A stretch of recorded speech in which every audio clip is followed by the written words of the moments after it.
Oh, it is a halftime show, another abbreviated version of the halftime show. Terry Ford, Tyler Head, we are rolling up until 1:15 today, my friend. That's right.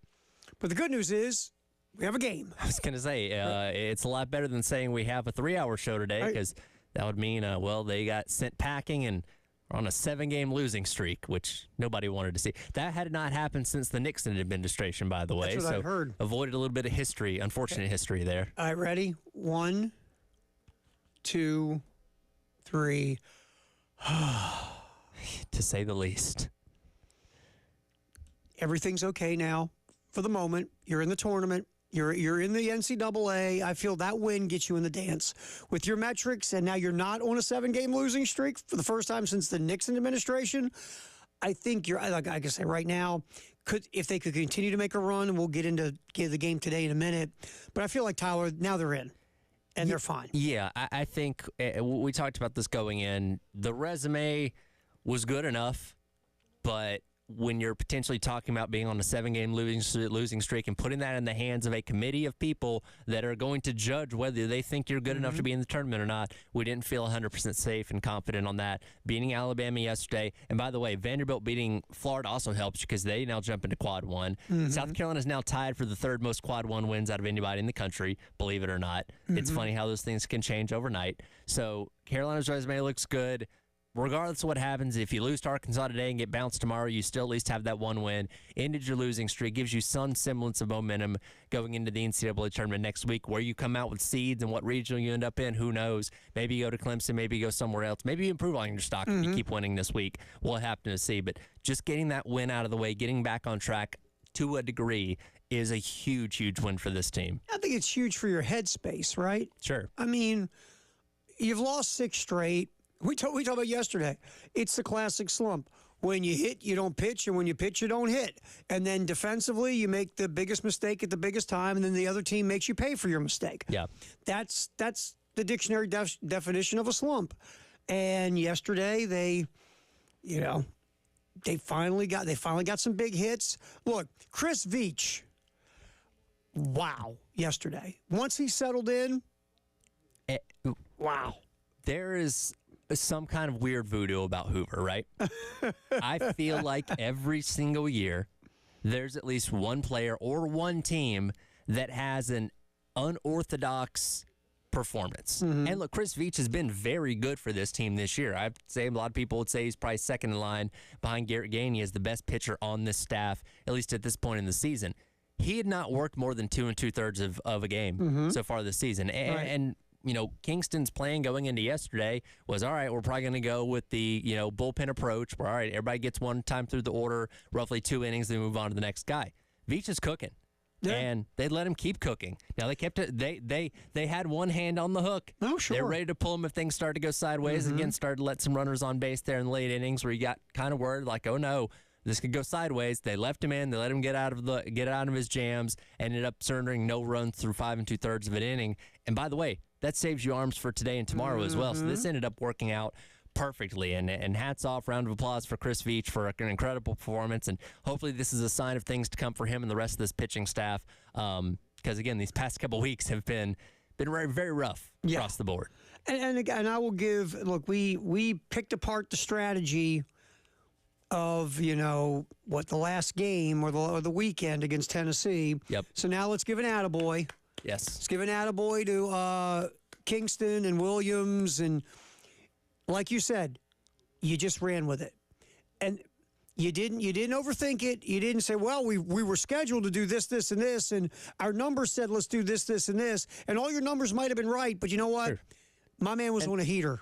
Let him heat. And we talked about it yesterday. You had your back up against the wall. You had everything to gain and really nothing to lose from this. So throw everything at the wall and see what sticks. And yes, was the plan for Veach to go out there and pitch over half the game? No, it wasn't. But again, you're kind of looking at this saying, all right, well, he's not showing any signs of slowing down just yet.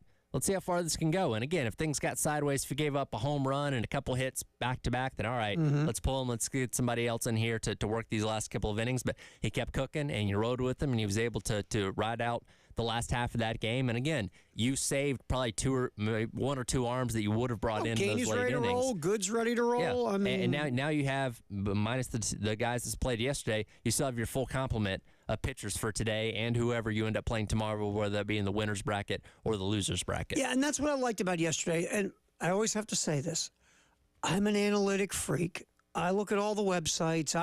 I pay way too much money for some analytic websites. Don't we all? And so and analytics for this job tells us a lot of things. We don't, and this is going to be shocking to maybe a couple people listen. We don't watch every game across the country. We try our best. So analytics gives you a deeper dive on what's going on with players and, all these other things. So I like it. Thank God for it. It helps our job. Well, and it does a good job of telling you a story, telling you trends about things that the eye test may not necessarily be able to give away. Right. But that being said, one of my things, and look, I'm not just some old school curmudgeon screaming at the clouds, get off my lawn, baseball. I want to go back to 1971. I'm not that guy.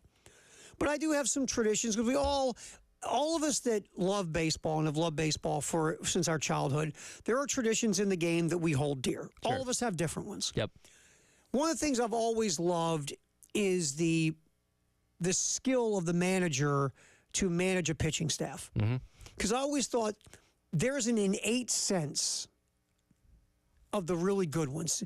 And it's almost like, okay, I feel there's going to be times I go say, screw the stats. I feel the moment. Yep. I'm going with the moment. Yep. Or because of a certain situation, forget the stats. I'm going in the situation. Yesterday, to their credit, they just stuck with the hot hand, and the hot hand kept heating, and nobody overthought this, Tyler, and nobody said, well, we were going to do this, or analytically this, or how many pitches, or how much. No, they just said, go, dude. And we talk about this with football all the time.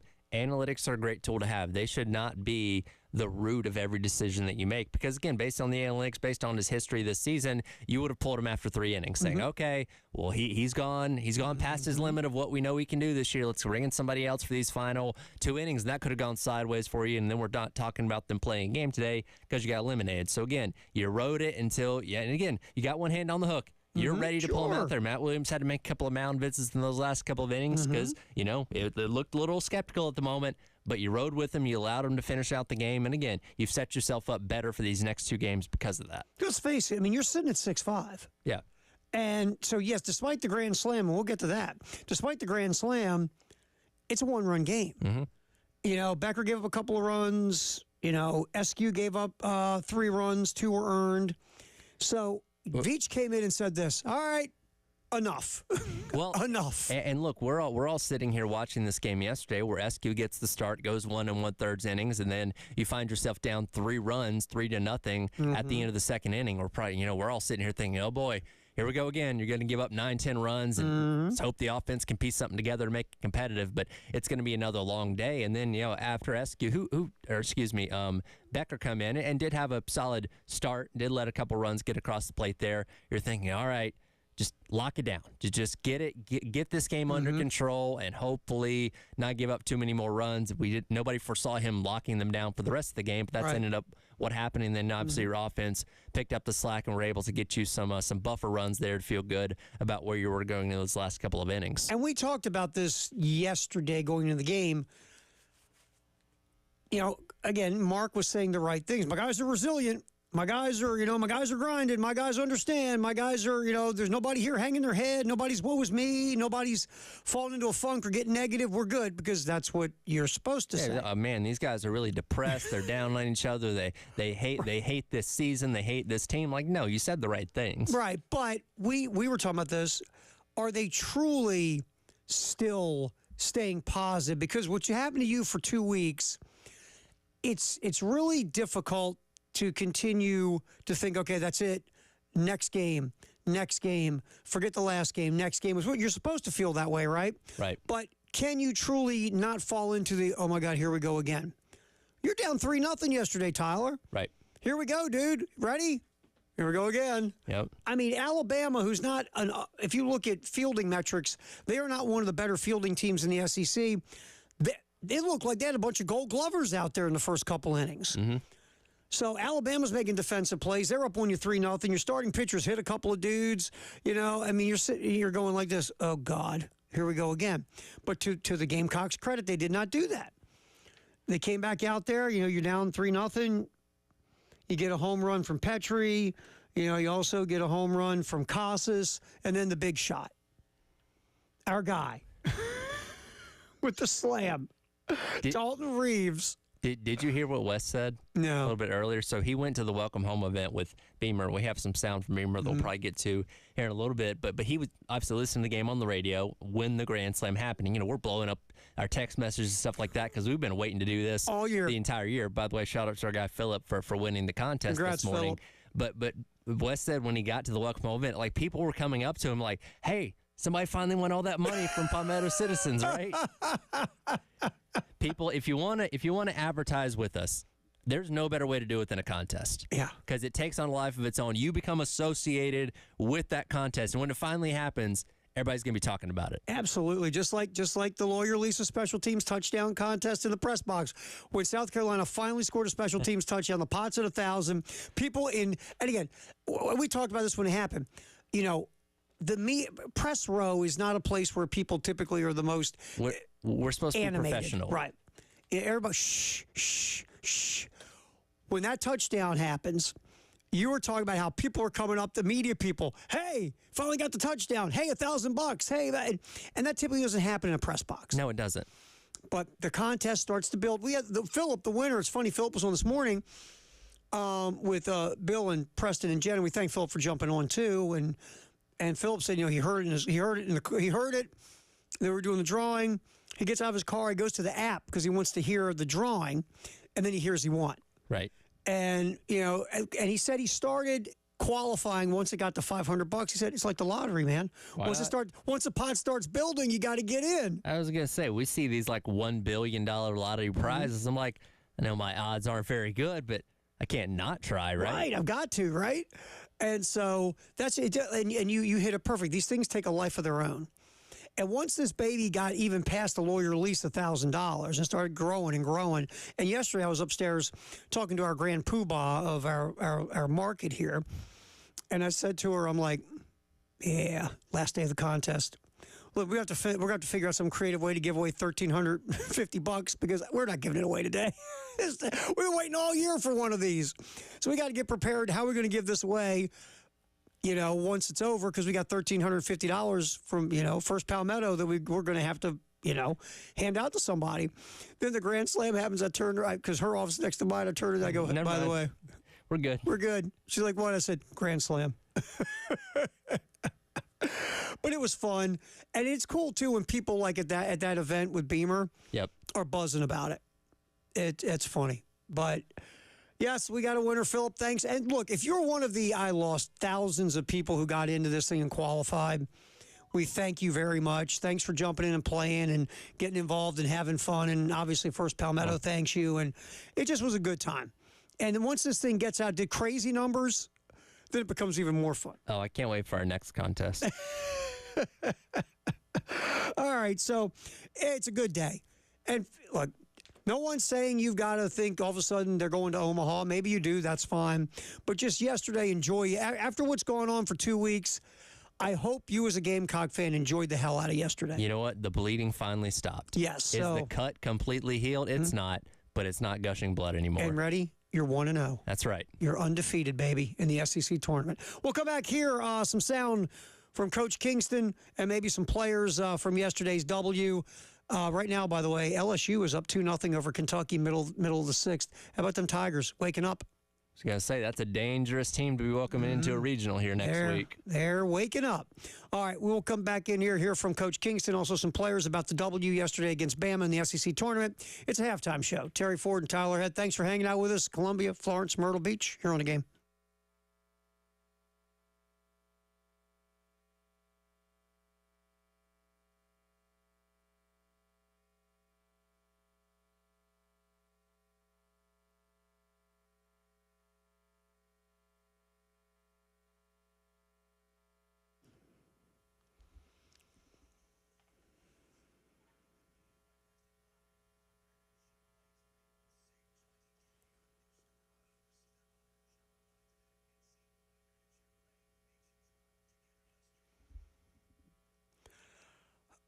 So if you aren't feeling like you, and you're a guy, you're getting older, and we've talked about this. Sleep, you're not sleeping like you used to. Your workouts stink. Your recovery from workouts stink. You can't remember things like you used to. Your life drive, your sex drive, professional drive, all your drives are kind of stuck in neutral, and it's bugging you. And you even hear these, little conversations we have. Could be low testosterone. Maybe you're listening going, yeah, Tara, I really don't feel like talking to other people about this. It's kind of personal. Well, maybe it's just low testosterone, and it could be handled, and you can start feeling better again. You call 803-875-MENS, Men's Clinic of South Carolina. You get your consultation. It's confidential with Dr. Dan and the staff. If it comes back as low testosterone, they put you in a personalized program, not some cookie-cutter crap you text for, a personal program to get you to feeling like you again. Men's Clinic of South Carolina, 803-875-MENS. Make the call. Feel better.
Yeah, for sure. I bet they did say that because I figured out they were sitting on it the way they were like weight shifting in the box, and you just kind of mix it up. That's why I like slide step fastball a couple times, and then just hang my leg and like wait a little bit and throw.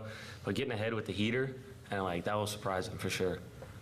Chris Veach, post game after the victory over Alabama, discussing at 5 2/3 innings performance. Shutout 5 2/3, only give up 3 hits, no walks, struck out 6.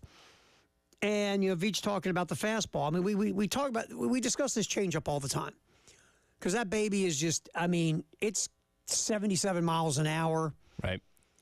And when you throw 77-mile-an-hour changeup, your 91-mile-an-hour fastball looks about 191. Sure. Problem is, you got to throw it in the zone for strikes. And so Veach did, and the fastball, as much as we talk about the changeup, his fastball, having command of the fastball yesterday was really the key to the whole thing because now you got fastball changeup going. Now you got dudes totally off balance. I remember like Jim Palmer, Oriole Hall of Fame pitcher, always said this. You got a fastball and a changeup, you're having a good day. Mm-hmm. And because you're keeping guys off balance by you're changing speeds and you're throwing guys' rhythm off so bad. Now, it's always good to have a third pitch in the mix, too, to help a brother out. Sure, but if you got fastball changeup going, you're really ahead in the game, especially on the collegiate level. And Veach's fastball yesterday and the fact that he was consistently commanding in the zone was even more important than the changeup. Because if you can't command the fastball, they could care less. Because Veach even said they were sitting changeup. Right. They know the scouting report. But if you're going to sit changeup on the guy and he's pumping 91 by you, which is now going to look like 191 because you're, that changeup, that really helps you as a pitcher. So, Chris Veach, nice work, man. Excellent job. All right, so Mark Kingston talking postgame. Let's get first about the win in the last couple of weekends, and now you can exhale. Obviously, big win for us. Coming into Alabama, playing Alabama in such a big game, I'm just so proud of our team and the effort and the execution. It all starts with the guy to my right, 5 2/3, no earned runs on that stage. Can't say enough about him and how proud I am of him, the competitor he is. We felt when we started him in that, the 4th inning, hey, if you can give us 2 or 3, that'll be tremendous. And he finished the game. So the great thing about postseason sometimes is guys start to create moments that they'll remember for the rest of their life. This is our first one in this postseason. I hope we have a lot more because, again, I think this team is very capable. Yeah, I mean, you get that W, you get that big, gigantic Yeti off your back. So it gets the stink off of you. Yes, you've de-stinked. You've used your Axe body spray. My dad and I fished a lot when I was growing up, and whenever we catch the first fish of the day, we'd always say it was getting the skunk out of the boat. So this is kind of the way of getting the skunk out of the locker room. And here's the thing, like we said, Coach Kingston said it, going into the game yesterday that, I've been asked a million times, this team's resilient, this team's got a good head on its shoulders. Like, I get that, and that's what you're supposed to say, but as a somebody that was 18 to 22 years old not all that long ago, I understand the mindset. These guys are affected by a losing streak. It's not something you can just put out of your mind and say, it's not that big of a deal. It is a big deal. And you needed something like what happened yesterday to get yourself back on track, get yourself back in the frame of mind, remind you what it felt like to win again because you hadn't done it in 3 weeks. Yeah, and the other thing that grand slam by Dalton Reeves did, it gave you the breathing room. Oh, for sure. It gave you breathing room. Because so much of these series that you've been getting beat in, you've been playing from behind. Where it's like, okay, we give up 3-4 runs the first couple of innings, and our offense may do get us back in the game. We're down 1 run in the 5th or 6th inning, but you haven't been able to play from ahead a whole lot this season. And when you did, the other day against Tennessee, as soon as you blew that lead, you didn't have the confidence you're going to be able to claw back and get that lead back. So just having a safe lead, especially in those last couple of innings, which, if things kind of got a little sideways and be able to put 2 or 3 runs on the board, you still had more breathing room to be able to work with, as opposed to maybe only having a 1 or 2 run lead in those late innings as well. So, again, all in all, just a really good day, really positive day that, we'll see if they can roll that into more success in Hoover this week. And another thing we should focus on, too, Cole Messina in the 5th and 6th innings. Messina, when Bama had cut this thing to 6-5 after the slam, because you got a little breathing room with the slam, and then all of a sudden it's a 1-run game again, Messina hits a home run to give you a 2-run lead. Yep. And that was and we talk about this on the show, shutdown innings are a thing. If you're Alabama, in your half of the 4th, you cut it to 1-run game. Now you want the shutdown inning in the 5th. You want your pitcher and your defense not to give up anything. Messina comes up and hits the home run to center. Now you once again have a 2-run lead. Then Messina in the 6th inning, the 2 RBI double to right center. Now you really got some breathing room. You're up 9-5. And so that was also important because I think you hit it very nicely there. You've been behind in so many games. You've had a little small lead at some point in games. You've lost that lead, and you just haven't been able to recover. You got to play from ahead yesterday instead of from behind, so that was very cool. Also, here's Coach Kingston talking about, kind of where the Gamecocks are right now after that win, and we're talking about SEC play, NCAA tournament, just his feeling on the team and their standing at this point. I think it means I'll stop having to read every article that Mark Etheridge puts out there and figuring out every last data point and comparing won-loss records at RPIs and strength of schedules. I think this obviously, I thought we were solidly in before. I think this just makes it a slam dunk now. Now I think the focus changes to what happens if we go on a run. Can we get in that top 12 RPI now, which it could be conceivable playing the teams we're going to play. So it's amazing what a fine line it can be in this league. What it does to our psyche, I'm glad that our guys got rewarded for enduring a couple of the hardships that we've had over the last couple weeks, because it feels good to win, man. It really does. It's hard to win in this league, really hard, and so I'm just glad the guys got to experience that. The number one motivation for them was that they didn't want to have another 7-hour bus ride like we had yesterday to get here. They didn't want to have to get back on that thing and head back to Columbia today. Now they know they're going to be here for a little while, and I'm just really happy that they're going to experience everything this tournament is. For reference, Mark Etheridge from D1 Baseball was sitting in the presser when he said that. That's so funny. Ethan Petrie, 3 knocks. Blake Jackson also 3 knocks. Cole Messina 3 hits as well. So your 2, 3, 4 hitters, Tyler, 9 for 14, 2 home runs out of the crew. 4 knocked in, 6 runs scored. When you get the middle of the order cooking, or the top-ish middle of the order cooking, that's always a good thing. All right, we will pop back in here and focus on today because there's another one coming up. 1:15, we get our pregame rolling. First pitch, probably around 2, but still 1:15 pregame, getting you ready for Arkansas and South Carolina. Like I said, we'll kind of focus in on the pitching matchup. And the pitching matchup, when you look at Arkansas side, is like, what? But there might be more to it than just that. Let's kind of jump into that. All right, halftime show. Terry Ford, Tyler Head, we're here till Carolina baseball from Hoover at 1:15 on the game.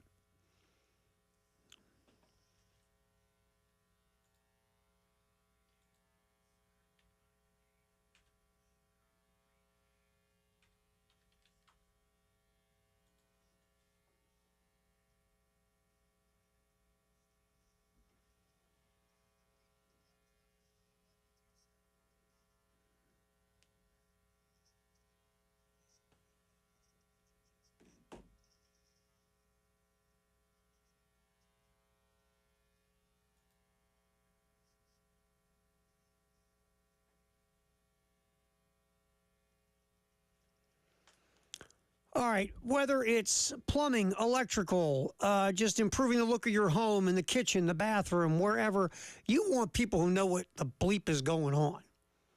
How about over 70 years of experience? They know what the bleep's going on at the Nest. 1331 Gadsden in the Vista. Over 70 years of experience. Again, you need plumbing work done. You need electrical work done. Maybe you want to put new appliances in the kitchen, change the look of the bathroom with maybe, new fixtures, new lighting, shower, tub, whatever you're looking for, the Nest will accommodate you, and they'll do it to your taste, your vision, and your budget. But what you got to do is call 803-978-2025. Set up a time to come on out and meet with the folks. Go over all of the things that are important to you and your budget. The Nest will make it happen again. Over 70 years of experience. 1331 Gadsden Street in the Vista, 803-978-2025. It is the Nest.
Gets this one in the air to center field, and back goes McCants, and he's at the warning track, and he's at the wall, and he'll leap, and he won't get it. It's gone. Cole Messina barreling up everything in sight. 4th home run of the game for South Carolina. They get one of those runs back and make it 7-5. That is Cole Messina's home run yesterday, one of 3 for South Carolina in the victory over Alabama. 4, that's right, I forgot. That's right, Messina, Casas, Petrie, and Reeves. That's right, man. It's a grand slam, but it still counts as a homer. All right, so, and again, we congratulate Philip Madison. By the way, who's buying the rounds tonight? Definitely him. Props to him for going to work, by the way. I know. Because if you accrued what is, for a lot of us, a paycheck's worth of money on a contest, you might call in sick the next day. You know what, boss? I'm not dealing with you today. All right, so, hey, Philip, congratulations. And, yeah, I'll go Corona. You have a choice? You know what? I'm not picky. It's free. It's free. There you go. Not going to complain. It's free. I can see because Jay's such a craft beer nerd. I can see Jay going, "Oh, Gold Philip, here's what I'd like. Here's my selection." It's got to have the right amount of hops. He likes it hoppy. All right, today is going to be interesting.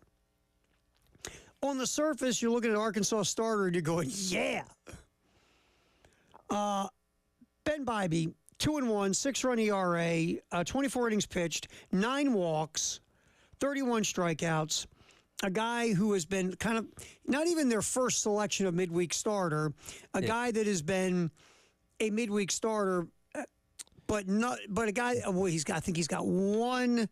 We have 2 appearances that have gone over 3 innings, I believe, the entire season. Yeah, he's kind of served as that opener in the midweek, like we see a lot of times. See South Carolina do this, obviously. He's come in and done some bullpen work in SEC play, and his numbers aren't all that great, really, across the board. So it is an interesting decision to start him. You and I were talking about this, though. I don't think they're going to go in there expecting him to toss 4 or 5 innings. I think it'll be kind of a once-through lineup kind of thing, and then evaluate from there. I feel like, and again, I'm just we're spitballing here. If you look at how Arkansas has used their pitching rotation game to game here recently, Brady Tigert, their second best starter through the season in most metrics, didn't pitch last weekend. Yep. And he has been scuffling a bit his last 2 starts before sitting out last weekend. I have a feeling that after 2 innings, our boy Ben's going to hand the ball to Brady Tigert. Probably. I feel like Tiger's going to go out there and they're hoping that maybe this is the way it is they just, Arkansas is looking at it like, Van Horn and his staff are like, and our guys scuffled a bit last couple starts. Let's just, start old Ben, get a couple innings out of him, and then we'll bring in Brady, rather, not in a starting situation, but you're just coming in and, man, just give us some innings.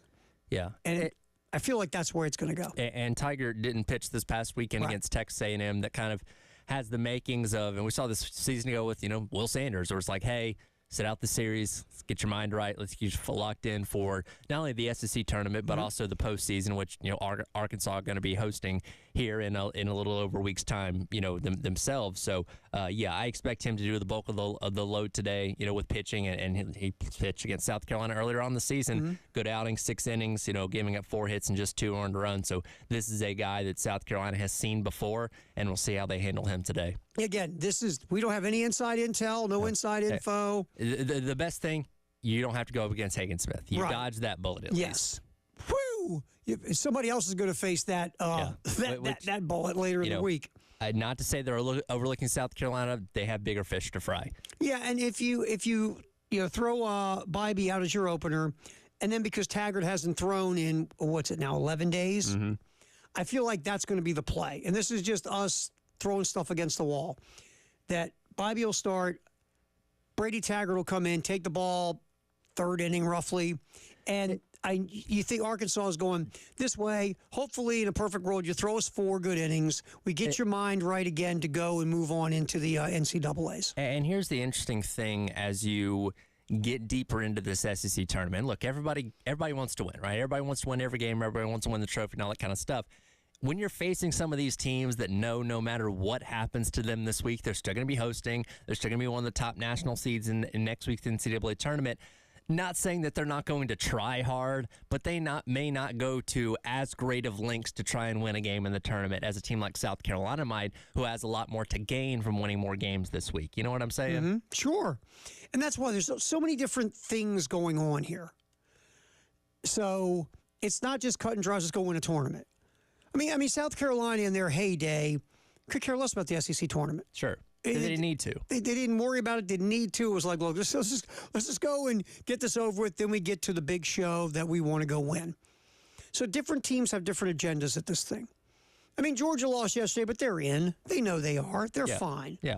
I mean, LSU right now, who's up on Kentucky 6-0, LSU's fighting for their life to get in the NCAAs. And winning today, their resume is getting a lot better, Tyler. That's 2 wins in the NCAAs. I mean, in the SEC tournament. So everybody's got different agendas here. I mean, if you're Arkansas, you know, Hagen Smith, you're holding him out. You don't need to use him today. You know, you've got a plan in place here for the week. Yep. Because you're firmly in the dance too. Oh wow, LSU make it 7-0. On a home run. I'm telling you what, whoever's getting LSU in a regional next week, look out. I know. By the way, you know what a nice year for them? Like, not wow, but Michael Braswell was all right. Hit 301 for him, like a 400 on base. I mean, he hit 1 home run all year.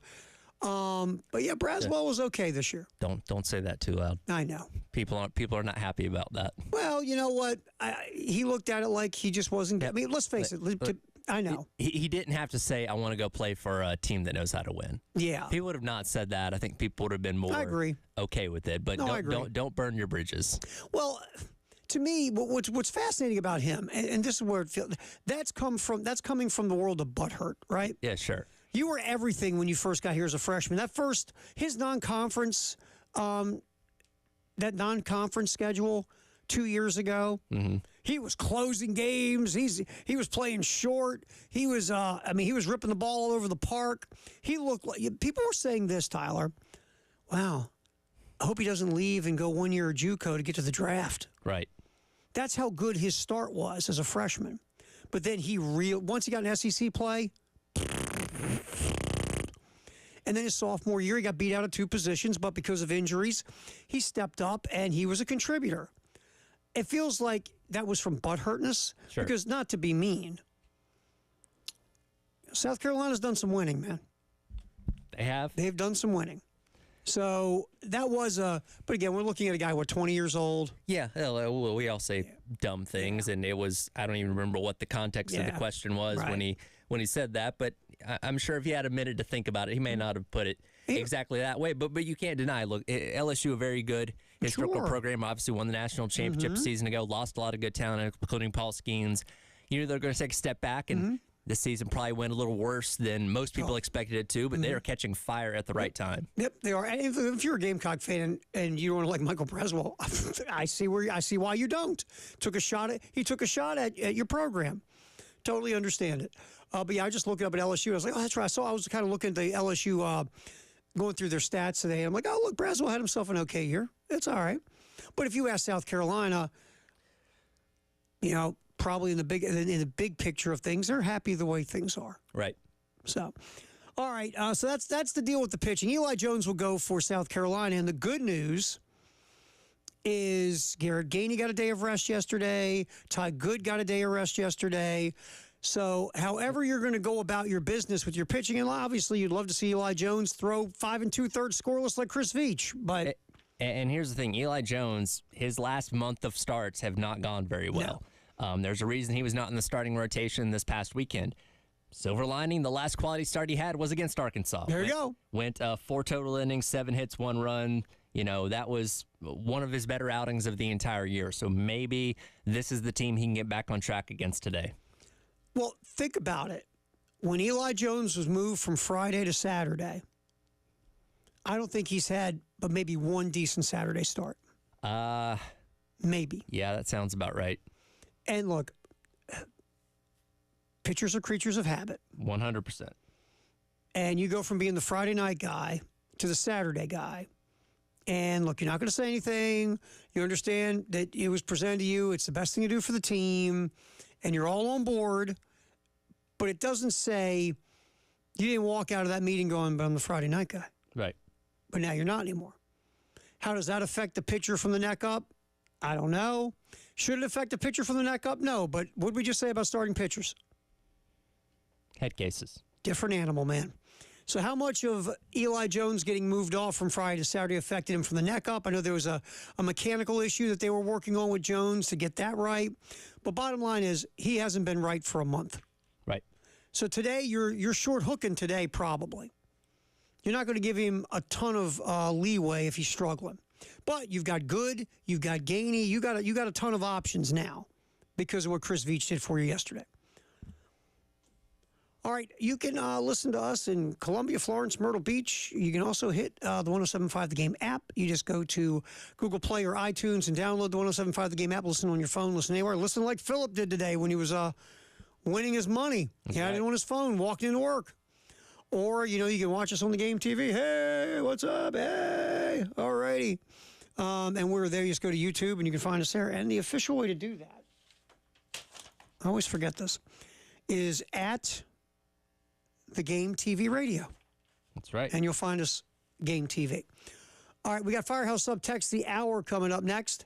We'll hear from you. Also look at the new poll we have up on our Twitter X feed. Terry Ford, Tyler Head, halftime show. By the way, Luke Holman, a no-hitter right now for LSU. They might have taken him out of the game. Yep, they did. But anyway, halftime show right here on the Game.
All right, before we get to the Firehouse subtext, the hour at 803-446-100.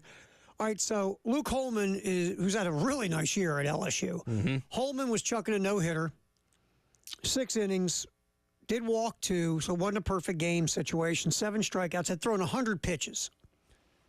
Holman gets taken out after 6 innings. You bring in Gavin Guidry, first hitter, base hit. Isn't that how it always goes? Yep. Look, I'm always torn on this. You and I think, have talked about this multiple times. I understand. Luke Holman, 6 innings, 100 pitches. You're playing really well, and you're hoping you're working yourself into the NCAA tournament, right? Sure. You don't want Holman out there throwing 120, 130 pitches and throwing a no-hitter. No. I understand. If you're through 8 innings and you've thrown right at 100 pitches, you can take a chance in the ninth. Say, all right, if we can get out of here pretty fast, he throws maybe 15 more Hitter pitches. by feel hitter. pretty good. But you're looking at 3 more innings. Like, all right, that's too much. I get it. Even though I'm gonna tell you, even though I understand it and it totally makes sense, I'm always going to wince when I see a guy come out throwing a no-hitter once you get past like the 5th inning. Oh, no. You always feel for the guy. And look, we had this with Max Fried the other week with the Braves where he tossed up 7 full innings against, I think that was the Mariners, and they ended up taking him out. And he understood. He's like, hey, I was at a pitch count, started to lose the feel for it a little bit, walked a couple of guys. Like, you could see it turning the other direction. And, LSU's got a 7-run lead right now, so they got some room to play with. Cruise on home. Yeah. But you know what, though? Like with Fried, maybe it's just when I grew up, the generation of starting pitchers I grew up in my life. And so I had our buddy Alan, who does one of our sales guys upstairs, came into me. We were talking about Veach throwing 5 2/3. Yep. And he goes, "Did you see him in the dugout? He won't come out." Yeah. He's like, "I'm not coming out." Yeah. He was like, "I want to, and I was kind of joking with Alan about, that's the old school starting pitching mentality. Sure. It's like, you're going to pry the ball out of my cold, dead hands. Don't come to the mound. Until my arm falls off. Right. I'm not leaving this mound. You come to the mound, I will punch you in the face. That's that old school start. Because the starting pitcher, back in the day, this is my game. I'm the starting pitcher. Sure. I'm different. Yep. Everything starts when I throw the ball in anger toward home plate. Don't come near me. Don't touch the ball. Yeah. This is my game. Well, they're not like that anymore. They're not. And like Max Fried's response, can I tell you something, Tyler? It was nice, but I kind of wanted him to be a little annoyed. Sure. A little mad. Sure. And he was like, "No, I get it, man. I was losing the feel, And, again, everything's analytical now. It's, all right, when you hit this threshold of pitches and you throw this many balls in a row, this is what happens next. So you have a lot of data that kind of backs this stuff up. I know. But, I've never been in a position of throwing a no-hitter in my entire life. I was a below-average pitcher in Little League at best. So I can't put myself in the shoes of those guys. But I can imagine it is a little disheartening, no matter what your pitch count is, to know that you have a chance to do this very hard thing in baseball and you're going to get pulled. Yeah, like I say, I understand it. I get it. All the logic works, the numbers work, the evidence, and all that stuff works. There's still that part of me that goes, oh. Yeah, it's kind of one of those things you almost want to make a deal with the coach. Like, all right, as soon as I give up a hit, you can take me out. But until then, let's see how far we can go with this. Come on, bud. I'm throwing a no-no. Help me out here. Right. All right, our Firehouse subtext of the hour. Again, 803-446-100. What you got, man? We played those clips from Kingston after the game yesterday. Nameless texter weighs in and says, "Where was Leaf Blower Guy in the post game? I'm very disappointed." Yeah, that's one of our best texts. So recently we've had Leaf Blower Guy, we've had Put Your Hood On, and then we had Justin Timberlake from the Weekend series. But the thing about the Justin Timberlake that made it stand out was, what song was it? It was the Just Keep Dancing. Happy, happy, right? Upbeat and happy, and you're talking about getting swept on the road again. And your 6-game losing streak. And in the background, Kingston's in there trying to explain why, once again, you get swept in the background. Ooh, got a pocket, happy in my feet. And you're like, oh, my God. See, so whenever they have Kingston on TV, Cromer's always behind him with the sunglasses on, kind of doing the bodyguard thing. We need like a designated distraction behind him in post-game now. I know. Just somebody making noise, or I don't know, somebody fidgeting with something, just to it can be a running gag. I think that text is great. Where's Leaf Blower Guy? Would be great, because the SEC obviously is giving you a decent postseason setup, you actually right? have like a table and a microphone, like it's not just standing outside the dugout. Kingston's sitting there at the table with the mic. Coach, talk about Chris Veach's outing. Well, Chris, all of a sudden, the leaf blower guy comes behind him in the post game. Get the janitor vacuuming next to him or something like that. Like we can play around with this. We can have fun. Great text. Thank you very much on the Firehouse subtext, the hour at 803 404 6100. Every press conference, someone different comes behind him doing something. Yes. That's what we need. All right, our Twitter X poll of the day. After beating Alabama and Vanderbilt beating Florida to give South Carolina 13 quad one wins on the season, where do you see them ending up after Hoover? Can climb to a number 2 seed, comfortably a 3 seed, still on the bubble. 47% climb to a 2 seed, 30% comfortably a 3 seed, 23% still see South Carolina on the bubble after that win. I think it puts them in. I think that finishes it up there in. For sure.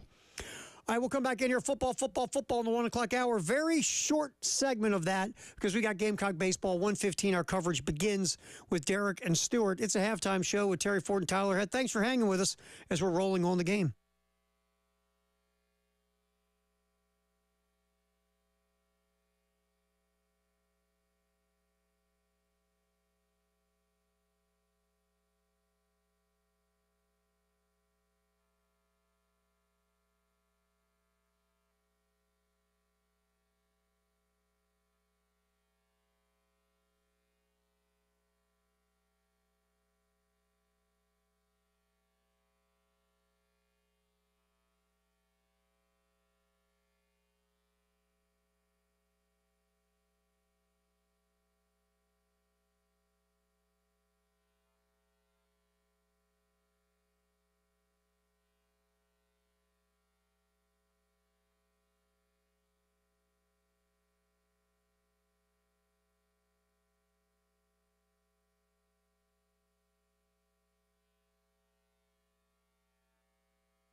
Halftime show with Terry Ford and Tyler had the abbreviated version of football in the 1 o'clock hour. Sponsored by our buddies at Atlantic Windows and Doors. All right, Shane Beamer, welcome home, Myrtle Beach. Shane keeps the tour alive. I think it was the last one. Where hasn't he gone? I was going to say, he's been literally all over the entire state, the upstate, low country, now down on the coast. I give him his props. He has absolutely done the tour. All right, here's Shane. First of all, talking about the deal with the new NIL legislation when it does come through here in the state of South Carolina. I think it's more just deal with it when it comes. Honestly, I know about as much as you do. I was talking with Chance Miller, our deputy AD, on the way over here about what's coming here probably by the end of the week. Just trying to be prepared and on top of it from that standpoint, but I don't know a lot. Obviously, things are changing, and the thing that I've learned with all this is that I feel like it changes every. How's it going? Oh, you're good. We just literally started 30 seconds ago. I feel like it changes every week, month, year, and things are changing, but worry about what you can control right now, but also having an eye on the future also. Everything's changed 5 times while we're playing that cut. Here's the thing. As a coach, I imagine you can't stress yourself out too much of the details of this. It's one of those things like when the rules change, tell me.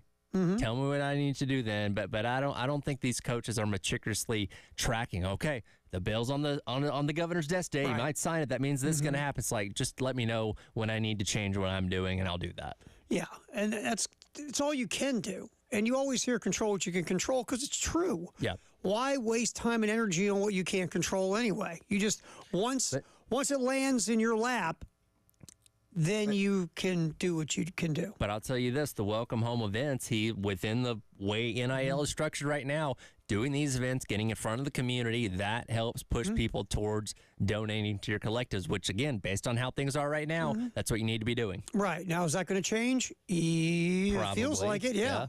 But right now, that's the lay of the land. And look, most of these coaches don't like all of this. Of course not.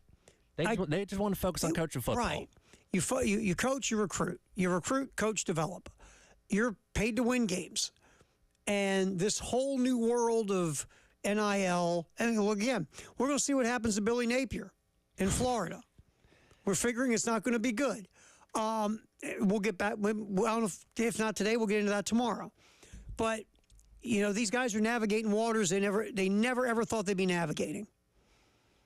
And you don't have to like it, but you got to learn how to navigate it. You just do. It's the classic adapt or die. Right. And that's why, people point so many fingers at what Dabo's doing in the upstate, because he's very much against NIL. He's very much against getting guys out of the transfer portal. And that'll work for a short period of time, but especially as we shift into this new college football, as soon as maybe fall of 2025, if you don't want to be a part of it, guess what? You're not going to get top caliber talent. You're going to start losing more games than you're winning, and before you know it, they're going to run you out of town.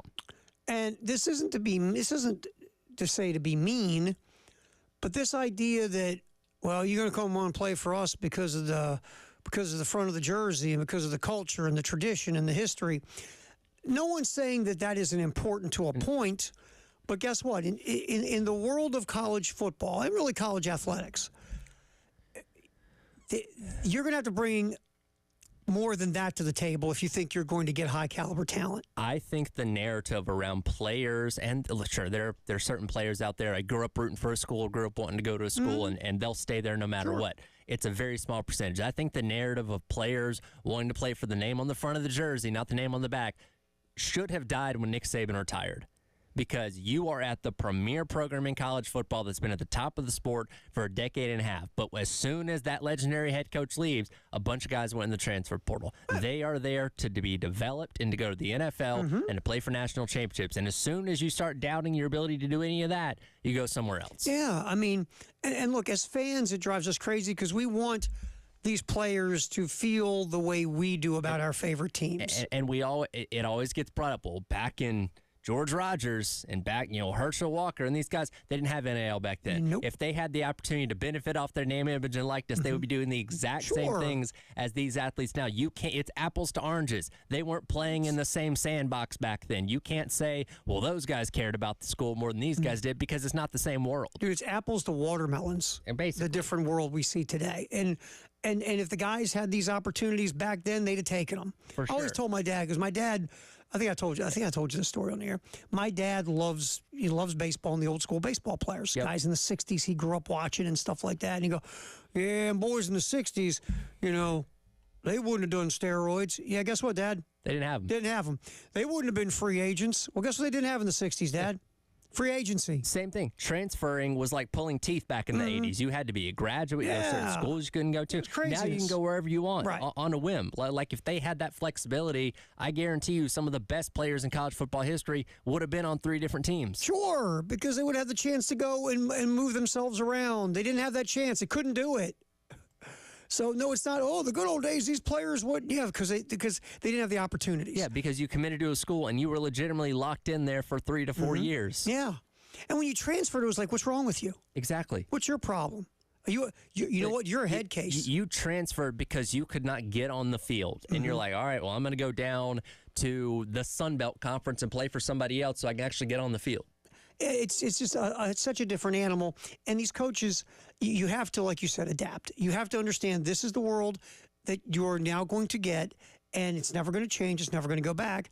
Matter of fact, you'll be dealing with a certain amount of cap money for each university's athletic department before it's over with. Yeah. This is where it's going to go. The old days, which, by the way, were illegal, are gone. And you have to adapt. And again, Dabo, God love you. You got enough skins on the wall, right? You can die on that hill. That's fine. Right. But your talent pool is going to get smaller and smaller when you are taking a dump on NIL and taking a dump on the transfer portal. This whole idea of people are going to show up to play for the tradition and the uniform and all this other stuff. And 98% of those kids are not going to be doing that for that reason. Of It's course. just not. All right, let's all hit here. Shane talking about there's a left tackle battle. Let's hear Shane talk about what's going on at the most important position on the offensive line when it comes to protecting your quarterback. Yeah.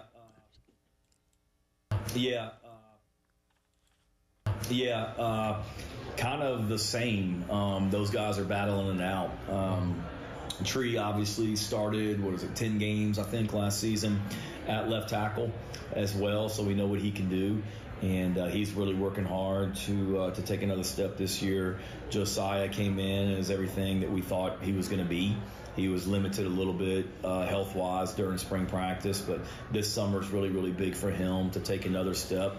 So I would say those 2 guys are certainly battling it out. In my mind, are kind of the top 2. And then Ja'Kai would also be somewhat of a swing guy that could play guard and tackle, has played guard and tackle, where it gives you 3 guys right there that have the ability to play left tackle without a doubt. So those 2 guys, along with Ja'Kai, are still battling it out, and that's something that'll go into the season. But certainly we want to be able to identify, you have 5 on the field at a time.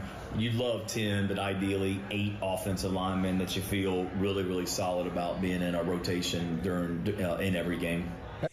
It's very interesting because Tree, again, like a true freshman who shouldn't have been playing, had his struggles last year. Yep. You hope he's going to develop from year 1, might be much better in year 2. Josiah Thompson, highly, highly regarded coming out of high school. But at the end of the day, in a perfect world, a freshman's not lining up at left tackle in the SEC. Ideally not, and Josiah Thompson might be so good you can't keep him off the field. We'll have to see what happens, but it's going to be interesting to see how that spot plays out. Yeah. All right, we are done with football, sponsored by Atlantic Windows and Doors, our edited version. Coming up next, we have baseball. Arkansas, South Carolina, and Hoover, as the Gamecocks have advanced to the double elimination portion of the tournament. Again, Eli Jones taking the ball for South Carolina. Ben Bybee will be the opener, we believe, for Arkansas. All that is coming up right here with Derek and Stewart in Myrtle Beach and in Columbia. By the way, LSU 11-0 on Kentucky. Are we done, Tyler? We're done here on the game.